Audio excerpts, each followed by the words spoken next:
And welcome back to the Cox 11 Sports Report. The state championships are done. High school football is too. We've now joined by a couple of our friends from the Virginian-Pilot, Larry Rubama and Jami Frankenberry. Guys, you've seen all these great games all season long. Thanks for stopping by. Thanks to have us.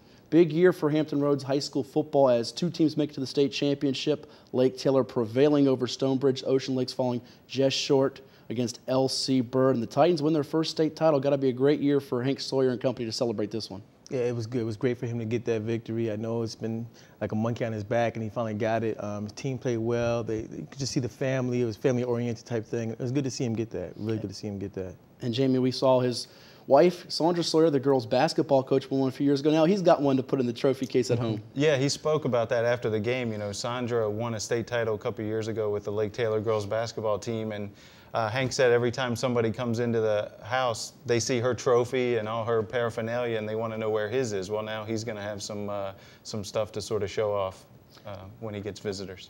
Yeah, I think I saw a stat you guys had in the Virginian-Pilot about Lake Taylor won every game they played outside of their three close ones against Stonebridge, North Stafford, and Granby by an average of 42 points per game. Just astonishing. They were dominating, but also won the close games that they had lost in years past in the postseason. What was different about this team this year than years past, Larry? I like the balance. I mean, the defense was incredible. I mean, you know, chaos. It was mass chaos on defense. You know, always disturbing the quarterback as well as the running back, and never really, you know, didn't have to worry about the defensive backs. Then on offense, you know, you got two good running backs, Brandon Moore and Daquan Davis, and then Delmon Williams had a great season at a quarterback. I just think that balance really carried them this season. Yeah, I mean, Delmon Williams, I think the quarterback was the difference. I mean, he had one of his best games of the season in the state championship game when Stonebridge really bottled up that running game. I think they only had 40 or 50 total yards rushing, but Delmon came through with some big throws, 2 touchdowns, and, you know, he really carried them on Saturday. Every year here in Tidewater, we're used to seeing so many players playing college football on Saturdays, guys that even go on to make it to the National Football League. Who were some of the players that stood out to you guys? A couple of guys from those teams that make it to the state championship game, right? Yeah, definitely. I mean, look at Brandon Moore. I mean, his guy, you know, pint sizes they might call him, but a lot of heart. I mean, both playing on offense and defense. Just did a great job. And then another guy is Donovan Powell. I mean, he had a good season as well. I mean, he had a really good season and helped him out both offensive and defense as well. Yeah, I mean, you think, you know, best players this year, I think you think of Ocean Lake's quarterback, Corin Cutler, even though he didn't play in the state championship game, missed most of the postseason. But he was probably the best player during the regular season in Southampton Roads, maybe the state. He put up some big numbers. He played last year. That gave him a little bit of experience, but he really came into his own this season for Ocean Lakes. And, of course, continue that trend of great quarterbacks they've had with Marcus Davis and LaFonte Thurgood. He set some records this year for the Dolphins. How about some guys around the region that didn't get to the state championship games but helped their team make it to the playoffs and have an impact all season long? Melvin Vaughn. I mean, here's a guy who did it on both offense and defense. They call him Megatron, and he just did so many different things for that team. Made spectacular catches and was a leader, played running back for him as well. You know, ODU got a good one with him. And Oscar Smith keeps its dominance going on in the Southeastern District. Jamie, another guy from the Southeastern District, set some records this year too. Yeah, Josh Mariner, the Western Branch running back, you know, I think he had to be really happy when Greg Gibson showed up as coach, and basically their strategy was give the ball to Josh Mariner, and that's what they did, and he had a big season for them. The Beach District has been known for producing a ton of prospects. We mentioned about Corin Cutler, who will play his college football at UVA, but a couple other guys are big-time players we'll see on Saturdays and maybe even on Sundays down the road. Yeah, Bucky Hodges had a great, you know, he had the injury there, but he played well. And they came back against Oscar Smith being hurt. I mean, he just did an incredible job. People didn't know if he was going to play, and boy, did he play. I mean, great game.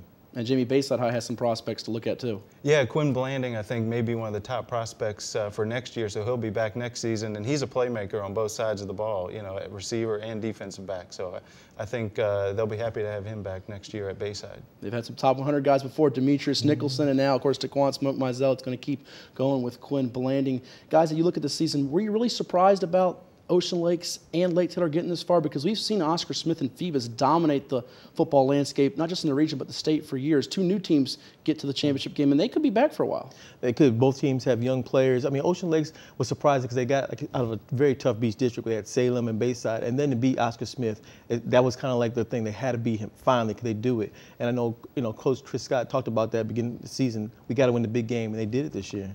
Yeah, I mean, I think when you looked at the beginning of the season, you looked at, in the Beach District anyway, Salem and Bayside were, you know, the two front runners. They had the marquee prospects, but, you know, Ocean Lakes beat both of those teams soundly. So, you know, it was a surprise to see Ocean Lakes go that far. As far as Lake Taylor, they had sort of always run into that Peninsula District buzzsaw, either Phoebus or Hampton, but this year, you know, Lake Taylor really was the buzzsaw. They went 15-0 and had a great year. And we've become accustomed to seeing dominant teams just roll through the districts this year.